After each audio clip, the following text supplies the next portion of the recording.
প্রতিবারের মতো আজকেও একটা রিয়েল, ইউনিক এবং অদ্ভুত একটা ঘটনা নিয়ে আমি চলে এসেছি। নমস্কার, আমি রাকেশ। এই ঘটনাটা আমার বানানো সব থেকে অদ্ভুত ঘটনা হতে চলেছে।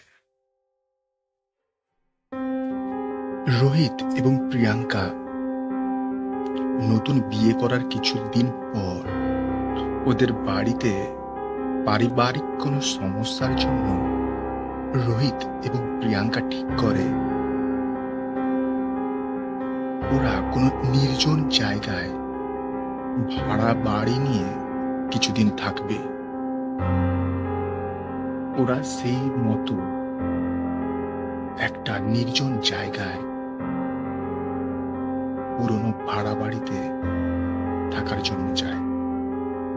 ওই ভাড়া বাড়ির সামনে একটা বিশাল বড় বাগান এবং পেছনে বাঁশ ঝাড় ছিল এবং বাড়ির দুপাশে বড় বড় পুকুর ছিল।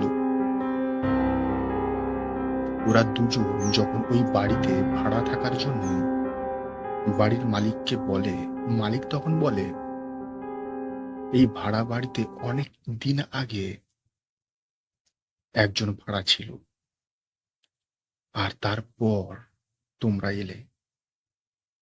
বাড়িটা যেন ফাঁকা ফাঁকা ছিল, তোমরা আসতেই প্রাণ ফিরে পেল। 2 থেকে 3 দিন কাটানোর পর প্রিয়াঙ্কা একদিন রাতের দিকে যখন রান্নাঘরে যায়, দেখে রান্নাঘরে উনুনে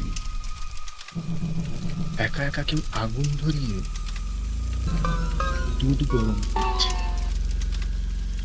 এবং উনুনের পাশে পায়ে জামা পরা এক জোড়া পা পড়ে আছে। প্রিয়াঙ্কা চিৎকার করে রোহিতকে এই ঘটনাটা বলে।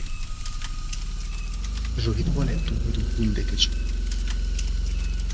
সেই রাত কাটার পরের দিন রাতে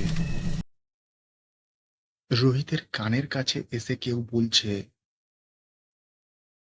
আমার দুধ দাও। রোহিত রীতিমতো শক হয়ে যায় এবং তার পরের দিন রোহিত দুপুরের দিকে আয়নার সামনে দাঁড়াতে এক ঝলক দেখে একজন বয়স্ক বৃদ্ধ লোকের মুখ, যেটা আগুনে পোড়া।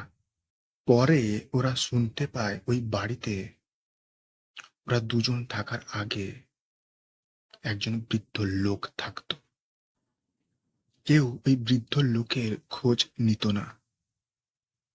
একদিন দুধ না খেয়ে ওই বৃদ্ধ লোকটা ঘুমিয়ে পড়েছিল এবং সেই সময় হঠাৎ গ্যাস ফেটে ওই বৃদ্ধ লোক মারা যায়। তবে থেকে বাড়ির সামনে অনেকেই ওই বৃদ্ধ লোককে দেখেছে।